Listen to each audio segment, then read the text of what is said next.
오늘 설교 제목이 우리를 구원하소서. 따라합시다. 시작. 우리를 구원하소서. 아멘. 이게 바로 기도입니다. 우리는 항상 어디든지 어떨 때든지 우리를 구원하소서. 이런 기도가 히스기야가 올렸던 기도처럼 여러분들이 이런 축복이 있기를 주의 이름으로 축원합니다. 여러분, 한자 수고에 고육지책이라는 말이 있습니다. 이 말은 뭐냐면 자기 몸을 희생하면서까지 문제를 해결하기 위해서 내놓은 계략과 계책이라, 이렇게 정의를 하고 있습니다. 여러분, 어려운 상태에서 벗어날 방법이 없을 때 어쩔 수 없이 채택하는 계책이라고 말을 하고 있는 것입니다.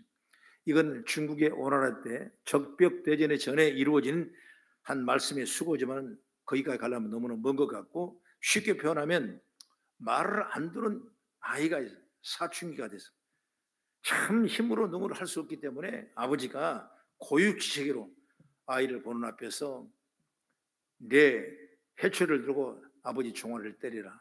그러니까 차마 그 아이가 아버지 종아리를 때릴 수가 없어요. 그러니까 그 종아리를 뺏어가지고 네가 나를 못 때리냐고 하면서 이렇게 자기가 자기 종아리를 팍 치는 거예요. 그러니까 나중에 피가 터지고 멍이 생기고 난리가 나니까 그것을 봤던 그 아이가 그 다음에 회개하게 되고 돌아와서 아버지 마음을 알게 되는 이런 과정의 비유를 든다면 이게 고육지책이라고 말씀하고 있는 것입니다. 여러분, 오늘 본문에 나온 히스기야 왕 상황도 고육지책이 필요한 상황이었습니다. 아수르의 위협에 나라는 풍정등화의 상황이 맞추게 되고 아수르에게 조공을 바칠 수밖에 없는 그런 여건이 되게 되고 백성과 지주들은 도탄에 빠지게 되고 그리고 살 소망이 없었던 것입니다. 이런 환경 속에서 정말 기세가 당당한 이 사내립은 하나님도 유다 백성을 건지지 못할 것이다. 히스기야 왕도 다른 왕들처럼 이제 존재가 사라질 것이라 이렇게 위협을 하고 있는 것입니다. 이에 히스기야 왕은 성전에 올라가서 옷을 찢고 하나님의 구원을 강구한 내용이 오늘 본문의 내용인 것입니다. 내가 죄인이다, 내 옷을 찢겠다 라는 그런 마음으로 갔을 때 하나님은 그걸 받아주시고 그리고 나서 이스라엘을 구원하는 위대한 역사가 임한 걸 보게 되는 것입니다. 여러분, 지금 우리나라는 고육지책이 필요한 상황이라고 생각하는 것입니다. 온 세계가 지금 미국의 대통령 트럼프의 관세 정책 때문에 너무나 긴장하고 있고 우리 모든 한국 기업이 너무나 힘들어하고 있는 것입니다. 여러분, 이스라엘과 가자 지구의 문제도 너무나 힘든 것입니다. 러시아와 우크라이나 전쟁, 여러분 더 많은 문제들이 있지 않습니까? 그런데 이런 우리 앞에 놓인 문제가 얼마나 많습니까? 중국은 여러분 서해 바다에 인공 구조물을 세워놓고 이제 앞으로 이것이 내 땅이라고 말할 것입니다. 일본은 어떻습니까? 그렇게 우리가 좋았던 것 같은데 잠시 지나고 나니까 이제 그들의 정기 교과서에 다케시마 독도는 우리 땅이라고 정식으로 기록하는 이런 역사가 일어나고 있는 것입니다. 여러분, 한국 경제는 어떻습니까? 한국 내세는 어떻습니까? 여러분 힘들고 있습니다. 대통령의 탄핵, 여러분 우리나라 정치와 경제 여러분 과연 어떻게 될까 너무나 걱정이 큰 것입니다. 참으로 어디 가서 나와서 내놓을 만한 그런 일이 없는 것이 바로 이 나라 이민족의 어려움이에요. 여기에 여러분 경북 지역의 산불까지 전무후무한 피해를 입고 있는 걸 보게 되는 것입니다. 바로 이런 상황이 우리가 맞닥뜨려야 될 상황이고 우리가 해결할 상황인데 우리 심령에 이런 고육지책이 없다면 절대로 이 문제를 해결할 수 없을 것입니다. 국회는 여러분 이해하는 어떻습니까? 서로 잘난 척하고 내가 다 된 척하고 내가 했다고 한 척하고 이렇게 나라는 엉망이고 어려워지는데 우리 국민의 마음은 하나도 몰라주고 자기들 정치 세계만 따라가는 이런 모습을 볼 때 너무나 탄식하지 않을 수 없는 거지. 바로 이럴 때 이 나라 이민족은 고육지책으로서 히스기야 선제 왕의 말씀처럼 우리가 믿음을 살아갔을 때 큰 영광이 나타나게 될 줄 여러분 믿습니다. 이런 히스기야 같은 마음으로 이 난국을 헤쳐나갈 지혜가 우리에게 필요한 거죠. 그래서 우리는 본문을 통해서 난국을 헤쳐나가는 히스기야를 보면서 하나님께서 우리에게 주신 지혜를 얻을 수 있다는 생각을 하면서 한국교회가 다시 한번 새로운 힘을 얻고 이민족이 살아나고 미래 비전과 발전을 나가는 아름다운 축복의 통로 얘기를 난 주의 이름으로 축원합니다. 그럼 첫째로 뭐냐? 히스기야는 스스로 겸비하여 하나님을 의지했다. 겸비하다 보니 스스로 낮아진 것입니다. 그래서 히스기야는 옷을 찢고 굵은 베옷을 두르고 여호와의 전에 들어가는 것입니다. 그리고 하나님을 의지하여 기도하기 위함인 것입니다. 왕이 옷을 찢거나 배를 두르는 모습은 슬픔과 괴로움을 표현하거나 겸손히 회개하는 행동인 것입니다. 그뿐 아닙니다. 히스기야 왕은 선지자 이사야에게 신하들을 보내서 기도를 부탁하는 모습까지 보이는 것입니다. 여러분, 정치, 군사적 위기에 선제를 찾는 건 바로 하나님을 의지하고 그 뜻을 구하는 왕의 태도를 보여주는 모습이라고 생각이 되는 것입니다. 한 나라의 정치도 여러분 하나님의 간섭하지 않으면 안 되는 것입니다. 하나의 경제도 여러분 하나님의 간섭하지 않아요. 하나님이 이 나라 이 민족을 보호하사 간섭해 주시고 새롭게 다시 번영의 나라, 대망의 나라, 축복의 나라, 미래의 비전을 품는 나라, 이 민족이 되는 역사이기를 난 주의 이름을 축원합니다. 어려운 일 앞에서, 고난 앞에서 우리의 삶이 흔들릴 때 그리스도인이 보여야 할 첫 번째 자세가 뭐냐? 바로 하나님 앞에 스스로 겸비한 모습으로 나가는 지혜가 열리기를 바랍니다. 마음을 낮추고 겸손하게 하나님 앞에 나를 드러내는 것입니다. 때로는 하던 일을 멈추는 것입니다. 하나님 앞에 나오는 겸손한 모습이 지금 우리에게 필요한 것입니다. 아버지 앞에 때로는 금식한 것입니다. 여러분, 금식하며 착정하며 여러분 기도하는 것입니다. 그것이 여러분 우리의 고유주의가 되게 되고 이를 통해 하나님은 놀라운 열매를 우리 가운데 맺게 될 줄로 저는 확신하고 있는 것입니다. 여러분, 히스기야 이전 모습은 어떻습니까? 그는 어떤 사람이냐면 아수르 왕의 조공을 위해 그 조공을 바치면서 그 나라가 위기가 연약했을 때 그 나라를 보호하고 싶은 그런 마음에 조공까지 바치는 그런 청과자였습니다. 그런데 여러분, 이 순간에 히스기야 왕은 변하기 시작했어요. 아니다, 그럴 수 없다. 이제 하나님을 의지할 때다. 하나님을 부르질 때다. 그래서 하나님 여호와 우리를 구원하소서라고 여러분 부르짖고 있는 것입니다. 이런 변화 역사가 일어날 수 있기를 축복합니다. 여러분, 변화는 여러분 하나님께 그리스도인들이 가장 바라는 모습이에요. 변화해야 돼, 변화. 여러분, 변화하려는 결단은 그 시점부터 이미 하나님이 원하는 걸로 길로 들어섰음을 뜻하는 것인 거죠. 하나님 이런 모습을 우리에게 기대하고 있는 거예요. 여러분, 우리는 늘 변화되는 삶을 살아야 되는 것입니다. 어제나 오늘이, 오늘보다 내일이 하나님께 더 나아가는 삶으로, 하나님이 의지하는 삶으로 여러분 변화되는 것이 진정한 하나님의 축복인 줄 저는 믿습니다. 우리가 찬송가 421장 알죠? 내가 예수 믿고서 죄 사함 받아 나의 모든 것 다 변했네. 지금 내가 가는 길 천국 길이요 주의 피로 내 죄가 씻겠네. 나의 모든 것 변하고 그 피로 구속받았네. 하나님은 나의 구원 되시오니 내게 없겠네. 됐어? 감사해. 목사님 찬양하니까 맞추고 싶어서 하는데 감사해. 미리서 내가 예고를 안 하기 때문에 이게 조금 섰던 거예요. 여러분, 예수님을 믿는 사람에게는 변하는 건 자연스러운 현상인 것입니다.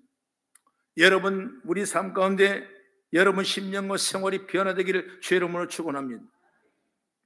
예수 믿는 것 자체가 여러분 변하는 것입니다. 예수 믿었다는 것, 우리의 모든 것이 변화됨을 의미하는 것입니다. 우리가 변화될 때 여러분, 가족을 보는 마음이 달라지는 것입니다. 돈을 보는 마음 달라지는 것입니다. 권력을, 명예를 대하는 우리의 모든 것에 여러분 변화가 일어나게 되는 것입니다. 이 변화를 거부하지 말고 하나님 기뻐하시는 방향으로 여러분 우리가 변화되는 역사의 길을 주의 이름으로 축원합니다. 여러분, 히스기야 왕은 이스라엘 열왕 중에 선한 왕으로 손꼽히는 인물인 것입니다. 물론 아까 잠깐의 실수는 있었지만은 신앙으로 나라를 이끌며 하나님 앞에서 바르게 살았고 우상을 회파한 혁혁한 공이 있는 왕이 바로 히스기야 왕입니다. 여러분, 그럼에도 고난이 면제되지 않았던 것입니다. 우리는 바른 신앙으로 살아도 곤경을 겪을 수 있다는 걸 알게 되는 걸 믿으시기 바랍니다. 우리가 잘 아는 야곱의 아들 요셉 보십시오. 자신이 꿈꾸던 얘기를 했다가 엄청난 시련을 겪게 된 것입니다. 나중에 감옥까지 내려갑니다. 얼마나 억울했을까? 얼마나 억울했을까? 그러나 우리는 그 요셉의 얘기를 들으면서 그러다 힘들지 않습니다. 왜? 이미 그 결과를 우리는 알지 않습니까? 그 고통을 당하고 어려움을 당하는 그가 나중에 애굽의 총훈장에서 이스라엘 민족을 구원하는 귀한 일들에 쓰임받기 때문에 우리는 그 결과를 알기 때문에 그걸 그냥 보고 의지하는 것입니다. 여러분, 때로는 고난은 축복의 다른 얼굴이라고 그렇게 말하십니다. 그러나 막상 나에게 고난이 닥치면 우리는 쉽게 넘어지고 힘들어합니다. 성도 여러분, 우리 앞에 오는 고난과 역경이 무엇인지, 어떤 의미를 갖고 있는지 바르게 인지하는 지혜가 일리길 축복합니다. 성경을 보면 베드로전서 2장 19절의 말씀 보면 시작, 부당하게 고난을 받아도 하나님을 생각함으로 슬픔을 참으면 이는 아름다우나 말씀하고, 하나님은 그 고난을 인하여 인생에게 하실 일이 있기 때문에 그러는 거예요. 그러니 고난이 닥칠 때 제일 먼저 스스로 겸비하고 하나님이 전능하심을 의지하는 그런 지혜가 있기를 축복합니다. 바로 이 시간은 이렇게 스스로 겸비하여 하나님을 의지했어요. 이제 우리 사순절 기간 동안 우리는 기도하기 시작합니다. 그 자세가 뭐냐? 바로 우리는 하나님 앞에 겸비하게 낮은 자세로 무릎 꿇고 여러분 기도하는 것입니다. 그러면서 우리를 구원해달라고 기도하는 것입니다. 내 문제를 풀어달라고 기도하는 것입니다. 내 모든 환경의 문제를 열어달라고 기도하는 것입니다. 내 문제가 풀어질 수 있도록 기도하는 것입니다. 그게 바로 우리가 받을 겸비의 자세고 희색의 이 환경 속에서 배울 은혜고 지혜의 말씀입니다. 저는 확실하게 믿습니다. 그 다음에 둘째로 이 시간은 하나님 이름이 모욕당하는 것을 슬퍼하는 것입니다. 이 랍사게의 말을 전해드는 히스기야는 하나님의 이름이 모욕당하는 것에 슬퍼하며 이사야에게, 선지자에게 사람을 보내서 큰일 났습니다, 우리를 위해서 기도 좀 해주십시오. 여러분, 우리의 슬픔은 어디에 있습니까? 좀 더 가지지 못한 것, 좀 더 누리지 못한 것에 집중되어 있지 않습니까? 연약한 육신을 입은 우리는 이런 슬픔이 당연하겠죠. 그러나 여러분, 하나님 은혜를 입은 하나님의 자녀라면 이런 슬픔보다는 조금 높은 수준의 슬픔을 가지라고 말이에요. 그래야 우리는 그리스도인의 슬픔을 어떻게 하는지 오늘 히스기야를 통해서 우리는 배우는 그런 지혜가 열리자고 말이에요. 하나님의 이름이 모욕당하는 것, 그것이 히스기야를 슬프게 한 것입니다. 하나님이 우리 아버지가 되신다면 그 하나님의 이름이 모욕당할 때 우리는 슬픔을 맛보게 될 것입니다. 여러분, 내가 사랑하는 내 아버지가 누군가의 모욕을 당한다면 자녀된 우리는 가만히 있겠습니까? 당연히 슬픔 감정이 치올라올 것입니다. 나를 낳아준 육신의 아버지가 누군가의 모욕을 당하고 있다면 가만히 있겠습니까? 앞뒤 안 가리고 나서지 않겠습니까? 여러분, 이 나라 이 민족 하나님이 보호하사 이 민족을 다시 한번 하나님의 축복의 통로에 이르게 될 줄 믿습니다. 여러분, 나라를 생각하며 구할 수 있는 그런 믿음의 자세가 있기를 축복합니다. 저는 예국가에 보면 하나님 보호하사 우리나라 만세 나오면 나는 예국자가 아닌데도 나도 모르게 눈물이 쭉 흘 때가 있어요. 왜 그렇습니까? 그런 현재 상황과 여건과 환경을 보면 이 나라 이 민족이 정치적으로 안정돼야 되고, 여러분 이념에 물들지 않아야 되고, 여러분 사회주의 공산세가 들어오지 않아야 되고, 자유를 온전히 지킬 수 있는 그런 나라가 되려면 눈물이 나오는 거예요. 여러분, 우리나라는 참으로 어려워 있습니다. 동서남북에 모두가 다 막혀 있는 것입니다. 갈 곳이 없는 것입니다. 우리나라는 석유 한 방울 나지 않습니다. 그러나 세계 10위권이라는 엄청난 수출 대국으로 올라갔던 것입니다. 이런 지혜와 이런 명철과 이런 능력이 있는 우리나라가 지금은 가장 낮은 자세로 지금 내려가 있을 때 나는 앞으로 살면 얼마나 살겠습니까? 그냥 대충 하다가도 10여 년 살다가 죽겠죠. 여러분, 그러나 앞으로 다음 우리 세대들이 다음 세대가 여러분 이 나라 이 민족을 지켜야 될 텐데, 우리가 그 토양을 닦아놓지 않는다면, 우리가 눈물을 흘리지 않는다면 여러분 우리는 더 이상의 아무런 조건 가치가 소멸되는 사실을 믿게 되는 걸 알게 되는 것이죠. 그래서 여러분, 나라와 민족을 위해서 구할 때 눈물이 나는 것입니다. 우리 교회를 구할 때 여러분 눈물 나기를 바랍니다. 여러분, 교회가 반드시 세워졌습니다. 여러 가지 부족합니다. 환경이 부족합니다. 그러나 그래도 불구하고 여러분 금식하며 기도할 때 그 눈물을 흘릴 때 하나님의 축복의 통로가 열린 줄 믿으시기 바랍니다. 하나님은 고성교회를 너무나 사랑하신 것 같아요. 비록 연약하고 부족하지만 다 우리 브랜드를 거성이라는 브랜드를 인정하고 있습니다. 여러분 다 좋아하고 있습니다. 롤 모델로 삼고 있습니다. 여러분 우리는 심령은 별것 없지만 여러분 많은 사람이 거성교회 같은 교회를 따라오고 싶다고 제게 많은 수많은 말씀을 하고 있는 것입니다. 여러분 우리가 이때 교회를 위해 기도하고 교회를 위해서 구하고 교회를 위해 눈물을 흘릴 수 있는 여러분의 진정한 의미가 있기를 저는 주의 이름으로 축원합니다. 나는 이 말씀을 할 때 누가 생각나냐? 다윗이 생각납니다. 다윗은 이스라엘 군대를 모욕하고 하나님을 무시하는 골리앗을 향해서 어떻게 말합니까?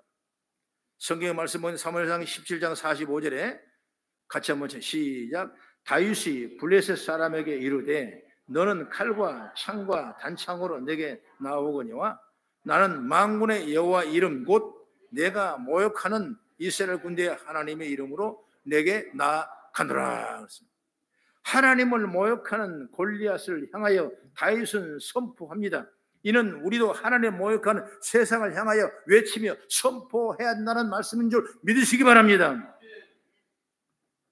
아스루가 보낸 납작에는 온 나라와 군왕이 하나님의 손에 있다는 사실을 모르는 사람이 조금은 이에 일어날 수 있는 운명제도 모르는 어리석은 인생이 그러면서도 마치 자신이 세상을 펴락할 수 있다는 착각에 빠져있는 랍사게를 볼 수가 있는 것입니다.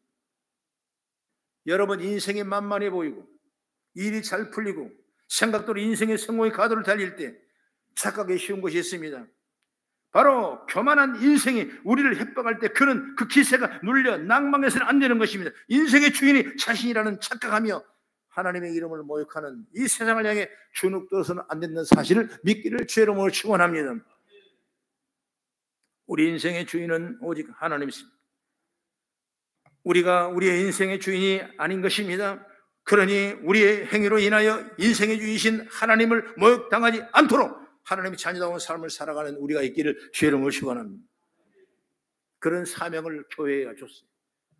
여러분 교회가 모욕당하지 않도록, 교회가 어렵지 않도록 여러분 성도에게 그런 사명을 줬습니다. 여러분 힘과 능을 가지고 여러분 이기시며 승리하며 나아갈 수 있는 지혜가 열리기를 축복합니다. 마지막으로 여러분 기도가 우리의 무기입니다. 하나님 앞에서 스스로 겸비된 히스기야는 하나님 이름이 모욕당하는 것 슬픔에 하나님께 나아갔습니다. 그들이 준 편지를 펼치고 아버지 앞에 간절하며 기도했습니다. 여러분 기도는 어떤 무기보다 강력한 힘이 있습니다. 기도에는 하나님의 움직임이 힘이 있는 것입니다. 바로 그 편지를 펼쳐놓고 간절하게 기도했어요. 오늘 본문의 15절 16절을 같이 한번 읽어보겠습니다. 시작. 그 앞에서 히스기야가 기도하여 이르되 그룹들 위에 계신 이스라엘 하나님 여호와여 주는 천하만국의 홀로 하나님이시라. 주께서 천지를 만드셨나이다. 여호와여 귀를 기울여 들으소서. 여호와여 눈을 떠서 보시옵소서. 산헤립이 살아계신 하나님을 비방하려 보낸 말을 들으시옵소서. 편지를 펼쳐놓고 여러분 기도했습니다. 이 설교 말씀을 제가 하다 보니까 그런 생각이 갑자기 나네요. 저희 거성교회가 처음에 얼마나 어려웠습니까? 힘들었습니다. 초창기에 그냥 하나님의 은혜 속에 돕는 사람과 헌신한 사람 또 이렇게 기도해 주는 사람 때문에 여러분 아무것도 가진 건 없지만은 여러분 목사님의 아파트를 팔아서 여러분 교회를 짓고 교회를 얻고 그렇게 해서 같이 이렇게 해나가는 그런 과정이 있었어요. 그런데 한 집사님께서 그런 얘기를 하셨어요. 앞으로 앰프도 있어야 되고 무엇도 있어야 되고 여러 가지 장식을 해야 되려면 돈이 많이 들으니까 그때 돈으로 한 2천만 원을 건축하신 분인데 그분이 헌신을 했어요. 그리고 한 몇 개월 지나다가 어느 한 군인 F는 사람이 왔는데 그 사람에게 재정을 좀 몇 개라고 좀 나한테 건의를 하는 것입니다. 여러분 내가 그걸 알지도 못하고 또 믿지도 못하고 또 어느 정도 몇 년 또 지켜볼 때 그 재정을 보고 쓰고 그 기록할 텐데 정말 그럴 수는 없다고 나는 얘기를 단호히 거부를 했죠. 그랬더니 그 다음 주에 자기가 했던 헌금을 달라는 거예요. 여러분 이거 얼마나 황당한지 몰라요. 나는 내가 사업할 때도 아직까지 남의 걸 찬탈하거나 남의 걸 뺏어본 적이 없는 것이면, 내가 손해볼 때라도 내가 논전다 팔아가지고 다 내가 해주고 나는 뒤로 빠진 사람이지, 아직까지 그렇게 그런 생각을 해본 사람이었어요. 그냥 황당한 거예요. 돈이 어딨냐. 그러니까 예배 드리면서 다리를 꼬아가며 덜덜 떨고 있으면서 그 내가 설교가 어떻게 되겠어요? 너무나 고민스러운 거예요. 누구한테 의지할 게 없고, 누가 말할 수도 없고, 이게 참 정말 풍경등 같은 어려움 속에 처음으로 내가 신령한 교회를, 거룩한 교회를 세우면서 그런 과정을 봤을 때 얼마나 고통스러운지 몰라요. 거기서 끝나서 좋을 텐데, 그 다음에 내용증명이 딱 왔어요. 내용증명을 알아보니까 14일 후까지 응답해주지 않으면 법적으로 효력이 있다고 그러더라고요. 그것을 보면서 내가 사업을 그렇게 많이 했어도 내가 내용증명 하나 안 받아봤는데, 내가 교회 운영하면서 이렇게 거룩한 성전에서 내용증명을 받으니까 얼마나 속이 답답해요. 이건 내 아내밖에 몰라요. 그 내용증명을 가지고 기도하기 시작했습니다. 그때 기도가 뭐냐? 바로 자정 기도했습니다. 12시부터 기도해서 꼬막 밤을 새우면서 기도합니다. 때로는 자다가 울고 울다가 자다고 했죠. 또 졸다가 자기도 하고 기도가 자기도 하고, 그러면서 그렇게 기도하고 이 편지를 갖다 써놓고, 하나님 아버지, 이제 할 말이 없으니까 해주십시오. 이 내용증명들 해주십시오. 21일 동안 기도했더니 20일 딱 됐더니 여러분 어떠한 자매님 오셨더니, 목사님 돈 필요하지? 예.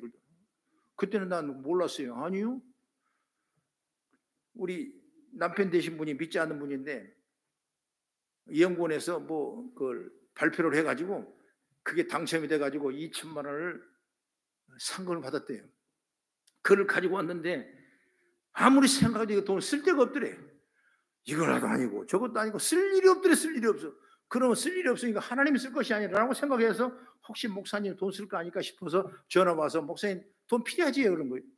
아니요, 난 그거 전혀 모르고. 아니요, 나는 기도만 했을 뿐인데. 나중에 알고 보니까 2천만 원을 교회 갖다 드리라는 그런 마음이 왔다는 거예요. 그 돈이 딱 맞았다는 거예요. 그래서 여러분, 나는 그 돈을 그대로 나 만져보지도 못하고 그분을 갖다 주십시오. 그렇게 보냈어요. 그러고 나서 한 2년이 지났습니다. 지나가다 그분을 우연히 차 타고 다 지나가다 왔어요. 그렇게 잘 나간 사업가인데 나중에 가다 보니까 뭡니까? 구두를 딱 그냥 뒤로 받쳐 신고 꾸게 신고 터덕터덕 지나가는 모습, 가만히 보니 그분이요. 차가 있으니까 내려다보도 못하죠. 알고 보니까 그 자판기에서 커피를 하나 빼먹고 지나가더라고요. 그러고 나서 몇 개월 후에 부고 왔어요. 돌아가셨다고. 여러분, 하나님은 신묘막측한 분이시죠. 여러분, 하나님은 여러분 우리에게 주실 은혜와 놀라운 축복이 있는 것입니다. 때로는 성도의 교회를 세우실 때 어떤 분은 금고에서 빛을 내가지고 여러분 교회에다 헌신했던 것입니다. 어떤 분은 이자돈을 받아가면서 내가 부도가 나는 가정 속에서도 여러분 교회를 살리려고 노력했던 분이 얼마나 많았습니까? 그래서 여기까지 여러분 교회가 성장되는 것입니다. 여러분 교회를 위해서 기도할 때 이런 역사의 은혜를 믿으시기 바랍니다. 여러분, 교회는 하나님의 축복이에요. 기도는 교회의 능력이에요. 기도는 교회 받을 축복의 통로가 믿으시기 바랍니다. 히스기야는 믿음으로 하나님의 주권과 위엄과 심판을 고백하고 유대 민족을 구원하셔서 천하 만국으로 하여금 여호와만이 유일하신 하나님이심을 깨닫게 해달라고 여러분 간구했습니다. 하나님은 바른 기도에 응답하신 분인 것입니다. 결코 잘못된 기도에 응답하셔서 우리를 교만한 길로 인도하지 않는 것입니다. 기도에서 우리가 삶을 통해 하나님의 나라가 확장되고 하나님의 영광을 받으시게 되고 하나님의 이름이 세상에 존귀되기를 원하는 기도할 수 있는 제가 열리기 단 주의 이름으로 축원합니다. 기도는 그리스도인에게 가장 강력한 무기입니다. 우리는 기도하면 주님이 가르쳐준 기도가 있습니다. 그 기도가 뭐냐? 주기도문입니다. 주님이 가르친 기도는 이러하니라 라고 주기도문을 우리에게 주신 기도예요. 여러분, 이 주기도문에서 기도를 빼버리면 주문만 남는 것입니다. 때로는 우리가 기도하면서 주문만 외울 때가 너무나 많은 것입니다. 구체적으로 여러분 나의 문제를 놓고 기도하는 그런 기도가 주님이 가르쳐준 기도가 된 줄 믿으시기 바랍니다. 이번에 전성도 특별 응답 기도회를 열고 나서 나는 다시 한번 우리 거성교회 회복되기를 바랍니다. 우리 성도의 심령이 부흥의 역사와 불로 역사가 있기를 저는 주의 이름으로 축원하며 다시 한번 새 힘을 얻어서 미래를 향한, 내일을 향한 발걸음이 옮기는 그런 은총과 축복이 있기를 나는 주의 이름으로 축원합니다. 성경 속의 믿음의 사람들이 경험한 고난과 그에 대한 반응은 우리에게 감사와 위로가 되는 것입니다. 오늘 이 말씀을 통해서도 다시 한번 우리가 생각하고 다시 한번 기도해서 히스기야가 응답되는 것처럼 그 수완이 15년 동안 연장될 뿐만 아니라 그 아수르군을 다 물리치고 승리했던 것처럼 오늘 우리 기도를 통해 여러분 삶 가운데 아름다운 열매가 형통한 역사가 있기를 난 주의 이름으로 축원합니다. 사랑하는 우리 성도 여러분, 어려운 일을 당하면 제일 먼저 우리는 히스기야처럼 겸비하게 전능하신 하나님 의지하고 기도하십시다. 그리고 어려움으로 인하여 하나님 이름을 모욕당하지 않도록 기도로 이겨나가는 죄가 있기를 주의 이름으로 축원합니다. 기도는 가장 강력한 무기입니다. 어떤 총, 어떤 칼보다 어떤 창보다 귀한 것이 바로 기도인 것입니다. 오늘 너는 만군의 이름으로 나갔을 때 칼과 단창을 이겼던 것처럼 오늘 우리 기도로 나간다면 기도를 통해 우리 삶 가운데 아름다운 열매가 맺게 될 줄로 믿습니다. 따라합시다. 우리를 구원하소서. 우리의 문제를 풀어주소서. 우리의 기도를 응답해 주옵소서. 우리에게 좋은 일이 날 줄로 믿습니다. 기도합니다.